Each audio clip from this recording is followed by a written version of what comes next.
Hey, get ready for thousands of May Day protesters across the country happening today as more and more Democrats are embracing the far left. Organizers nationwide urging you to skip school, skip work, skip shopping, skip all of it.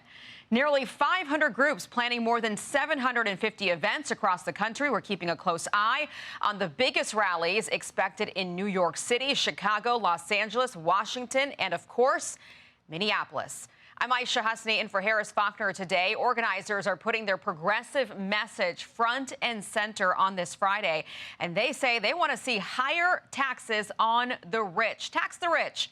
ICE abolished and wars opposed. Those are some of the rallying cries behind today's protests that our critics are now saying are flat out un-American. So these May Day walkouts and staffing issues are disrupting schools, our kids' educations, especially in blue states and cities like Madison, Wisconsin, like Chicago. Out in North Carolina, more than 20 districts are affected by these protests. One Wisconsin mom says, this is more than just a day off. I'm in shock, although maybe I shouldn't be considering the history of the Madison Metropolitan School District, but they are turning schools into political staging grounds, and this is where they've crossed the line. They are not just indoctrinating the kids in the classroom, they are encouraging actively for students to leave the classroom and go march in the streets with teachers, with administrators. The Chicago Teachers Union already pushing for a full day off for students. Here is the message that I put out there, quote, "We are not living through ordinary times. His agents are tear gassing our neighborhoods, are talking about Donald Trump. Our students have something to say, and we as educators have a responsibility to speak up and support them in finding their voice, their vision, their agency, and their place in the community." They're talking about your kids. Our senior correspondent, Mike Tobin, is in Chicago waiting for these protests to kick off. Hi, Mike. And this is where it's going to start, Aisha. You can see some people are showing up already with pop-up tents and some of their pickets that they're going to carry through these demonstrations, ultimately marching into Chicago's Loop. It's a big day for the American left, advocating everything from the Democratic Party to socialism. You got some 600 groups, including communists, with a $2 billion budget that are funding some 3,000 protests. Now, here in Chicago, the very powerful Chicago Teachers Union had advocated for the day off of school so the students could attend these rallies. The superintendents of schools shut that down, but struck a compromise to provide school buses at the end of the day so the students could attend these rallies. This is just a move of the political left, and the unions are really a political party. They're a left-wing political party in Chicago and other major cities. It's absolutely absurd, and it really speaks to the distraction that the teachers union is bringing into classrooms. This really amounts to a state-sponsored protest at the end of the day. Now, acknowledging that 1 out of 5 CPS 8th graders can read at grade level, and 4th graders, you've got 1 out of 4 that are up to speed across all of the curriculum. The students were in school today, but the curriculum was changed. According to Channel 5, the curriculum includes social justice and transgender rights classes all the way down to kindergarten level. Now, here at Union Park, where it's supposed to get started, we don't really have any crowds started yet, but wait till school gets out and the buses start rolling. Aisha? Okay, Mike Tobin live for us in Chicago. Mike, thank you very much. Here at Fox News, we've been doing some deep researching, and it reveals that the size and scope of the organizing power behind today's May Day protests, about 600 groups with a combined annual revenue, $2 billion involved in all of this. And that includes the Democratic Socialists of America. They're pumping money into it, along with the People's Forum, the Party for Socialism and Liberation, Answer Coalition, and Code Pink. We've all seen those protesters on Capitol Hill. Now, some of those have ties to communist China. The economic cost of their calls for no school, no work, no shopping could total somewhere between $2 billion. I want to bring in Ari Fleischer. He is a former White House press secretary and a Fox News contributor. One of the points that we have made on this network is that the Chicago Teachers Union, they wanted to shut down the entire day of school In the meantime, the kids, they're not learning anything right now. I think 43% of students are at grade proficiency in math, Ari, 27% proficient in reading. Why are these people so focused on teaching these kids social justice rather than math and reading and writing? Now, there are two elements here. The ideological component about the trend of the Democratic Party to the left, left, left is one, and that's bad enough. Nothing is worse, though, than political indoctrination in our schools. Schools should have absolutely nothing to do with any political cause, left, right, or center. It is not the purpose of us sending our children to a school. Our students, our children, need to be educated in the essentials to get by in life, and that is not a political advocacy position. So what I hope happens next is just like in COVID, when there was a grassroots rebellion and parents started to take over school boards, that needs to happen in any one of these places. This is not an issue just of merely left and right. This is an issue of, are we raising our children well? And there needs to be a grassroots rebellion against these schools.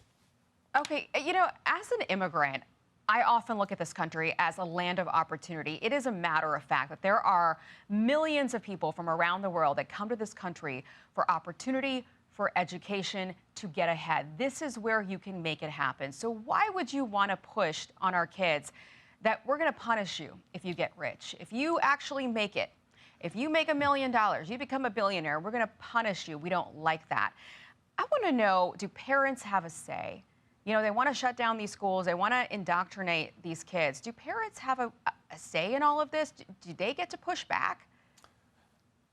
We saw that in COVID. Parents did have a say. They did push back, and it changed school boards. It changed curricula. It changed the way teachers had to interact with their children.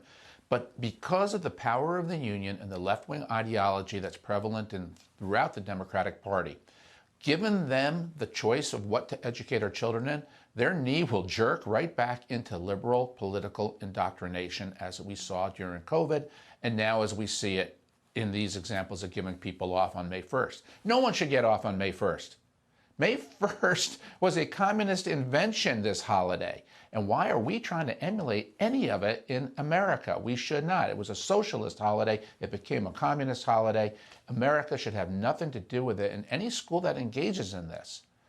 This is the death spiral of intellectualism. This is the death spiral of teaching. Is it any wonder our children have so much of a struggle to read, to write, to do math, to do the essentials that allow them to be successful citizens?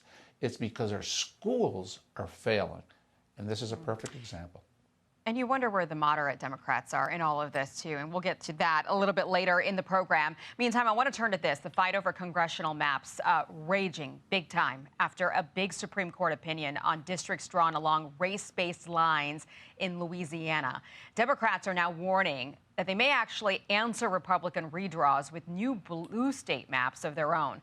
Democrats are looking at new maps in New York, Illinois, Maryland, and Colorado. And Republican-led states are moving too. Just mentioned Louisiana. There's Georgia too, Tennessee, Mississippi, Alabama, and of course Florida, the Sunshine State, all part of this new redistricting push. President Trump spoke with Tennessee's governor, who says he is willing to rework that state's maps, potentially adding another GOP seat there. And Florida could be the biggest prizes in this map fight. On the left, you can see congressional districts in place right now. That's the current map. On the right, you see the proposed map. The change would make an already red state even tougher for Democrats with fewer blue districts and more Republican-friendly territory. And Governor Ron DeSantis says Florida is ready to move quickly. Here he is. Florida today is not the same Florida of 2020. We've netted 2 million people. That's right. We've had a massive change in demography, and so these lines are compact districts. If you look at the map, it's visually appealing. It's not like the Virginia one, but it does reflect the fact that we have had explosive growth in parts of our state. So Republicans are fighting back, Democrats' efforts to change the maps and increase their majority. They're taking back the majority. But where does this all end, Ari? Because there are Republicans on Capitol Hill that are wondering, maybe we shouldn't have started this fight in the first place. This is kind of getting out of control. Well, you have to separate the two issues that are driving this. One is merit-based. One is complying with the Supreme Court ruling that came out this week that says you cannot draw districts on the basis of race. You cannot draw a district to reward one race or another. Voters should be able to choose their representative. The second is a power grab. And it's a power grab as old as the Republic. There's nothing wrong with a gerrymander. Lines do have to be drawn every 10 years to match what the census says about where populations are. And that's always been a power grab. But it's until recently, it's only happened once every 10 years. Now, as a New Yorker, someone who's lived there for more than 40 years, New York is always the worst. New York is the one who tries to redraw the line almost every 2 years to squeeze out Republicans. That's the modern history of New York. New York started this last cycle, and then North Carolina matched New York, and it was a wash. This cycle, the 2026 election, Texas went first, and now Katie barred the door. I lament this, Aisha, because we cannot be drawing lines every 2 years to temporarily advantage one party or another party. There have got to be rules to politics. It cannot be war all the time by both parties. Both parties point fingers at each other. So nobody wins. Nobody wins because this is just power grabs. And that's the real problem with it. We have to comply with the Supreme Court order. That is the right decision. It ends discrimination. Hurrah. We don't have to engage in every 2 years the parties maneuvering against each other just for the sake of grabbing power. Okay, well, we'll watch Louisiana very closely because the election there, the House races have now been suspended, so we'll see if they can redraw the maps in time. Ari Fleischer, great to have you. Have a great weekend. Thank you. Be sure to like and subscribe for all the Fox News latest on YouTube and catch full shows streaming now on Fox One.